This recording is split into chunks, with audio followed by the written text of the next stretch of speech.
Nawhji, hey.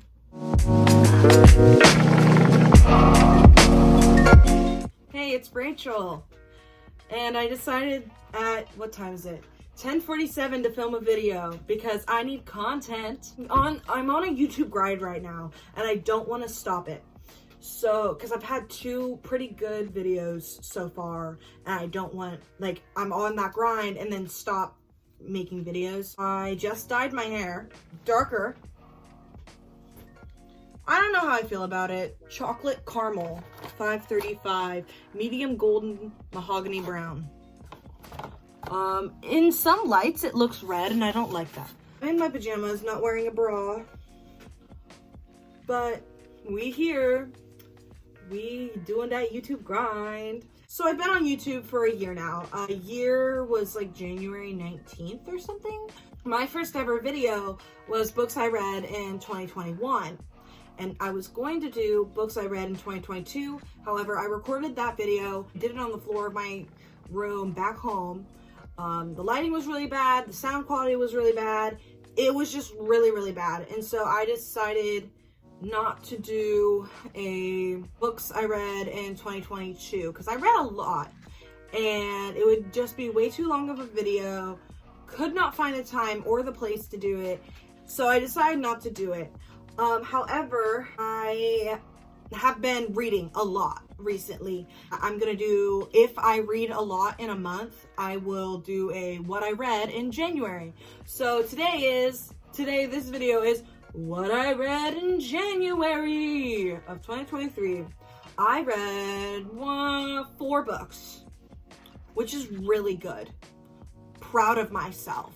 My goal this year is 20 books. I want to read 20 books. Right now, I'm on a really good start. If you want to follow me on Goodreads, I decided to open a Goodreads account. I don't know my account name right now, but I will put my Goodreads account in the description, and I will also stick it right here because I decided to give myself some space to do some editing. I read books in January, and so I will tell you about them. Ooh. So the first book I read in 2023 in January, this month, I had started in December. I really wanted to like this. However, I did not like it as much as I should have. The Inheritance Games by Jennifer Lynn Barnes. I was thinking it was more murder mystery, a lot more puzzly than it was.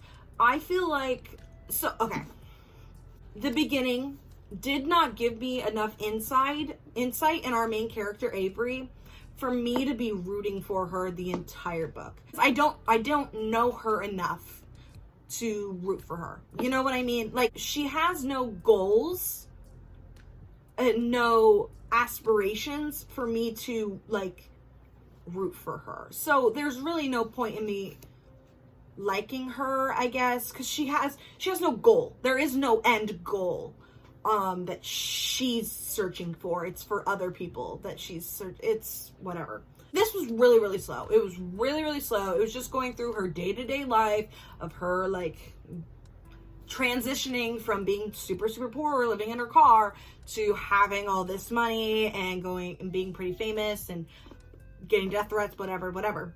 It was really, really slow until the last 100 pages. It was fast-paced.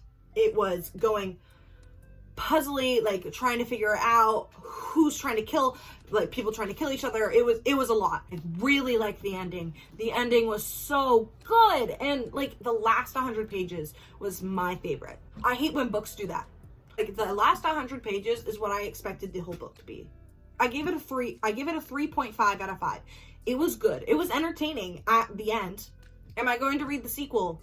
Yes, because the ending of this first book, I have to know what happens, and I have to. And so I have an ebook of it. Also, another thing, there are some points in this, like who done it, who's this, who's that. Pretty predictable. Not gonna lie. Pretty predictable. I didn't like that. I wanted to have, like, plot twist, because this is a puzzly mystery kind of book, and there wasn't a plot twist. I guess the ending was, I didn't expect that person to have a hit out for Avery, I guess. That was the only twist I kind of had on it. Actually, there was kind of a twist. Do they talk about it in here? On the back. I will only talk about it if it's on the back. Okay, you learn really early on in this book. It's not like a spoiler. This girl named, what's her name? Jessica?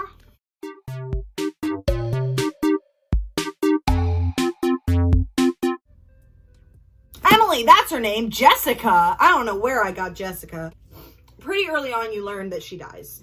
She does, like, she's not a main character in this book. You never see her not alive. You never see her alive. She's dead pre-book. Her whole story, like the whole kind of book, you kind of figure out how she dies because it's never really said until really the end.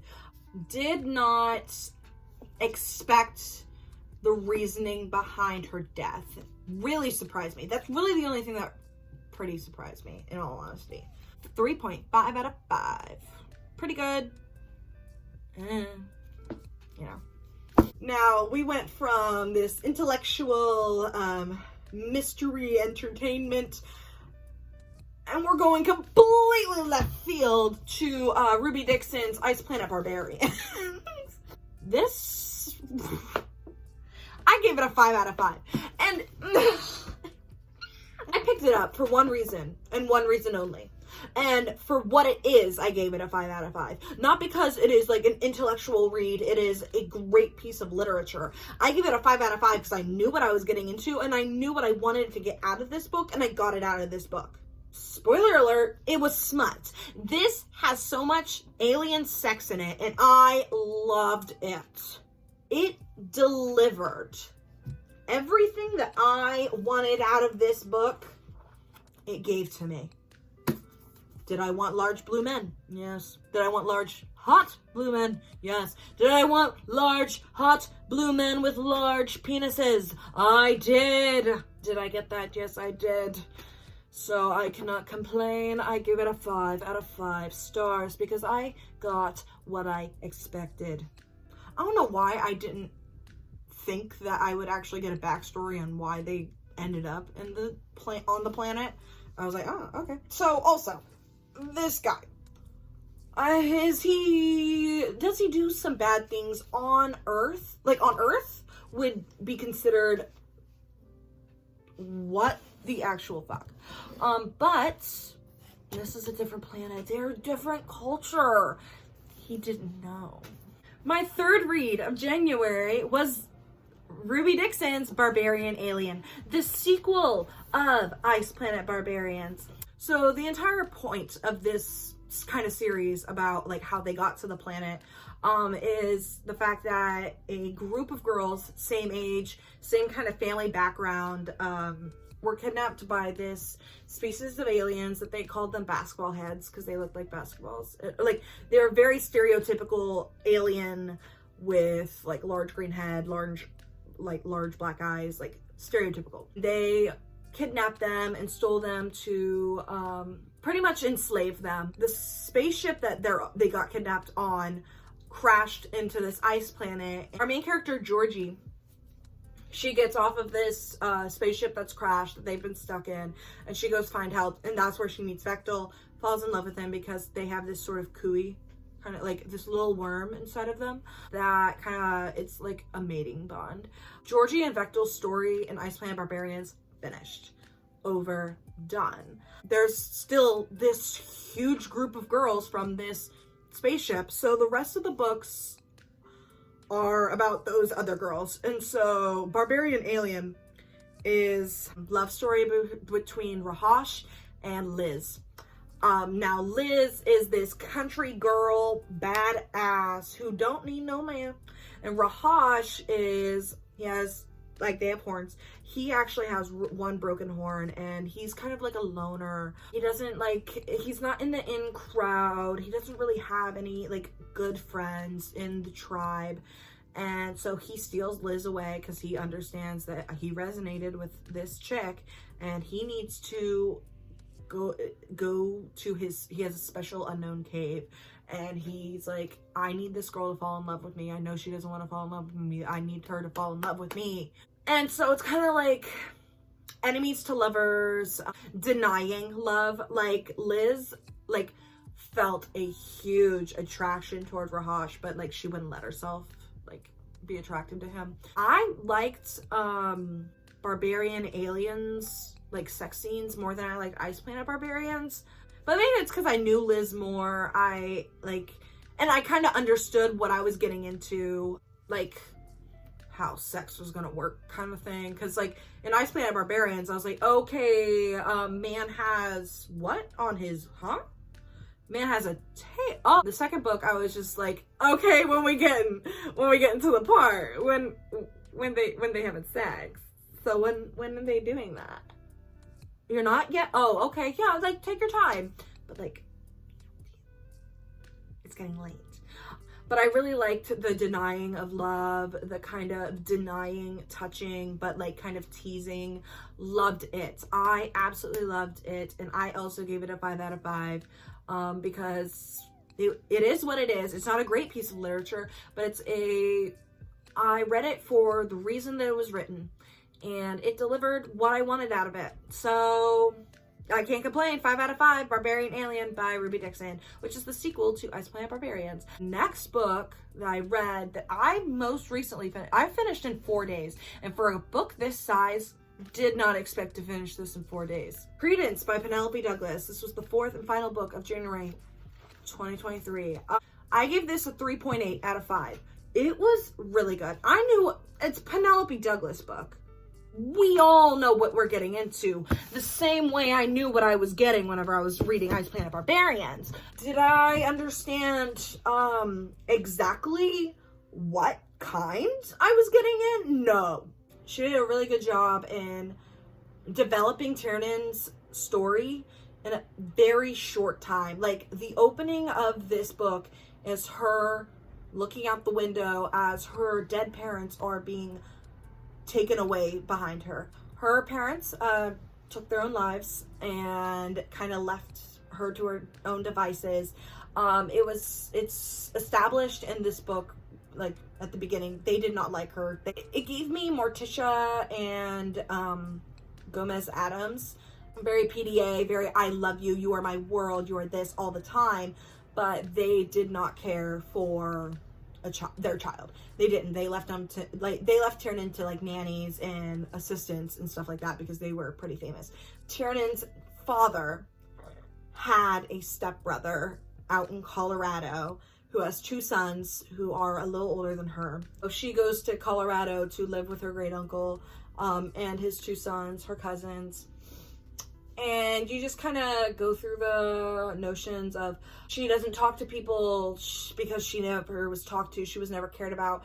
And it's kind of a big theme of, like, these 3 boys are people who really, really care about her, and she's not used to it. And it's kind of her working on herself, her figuring out who she is as a person. I will say there are sex scenes with the uncle and the brothers.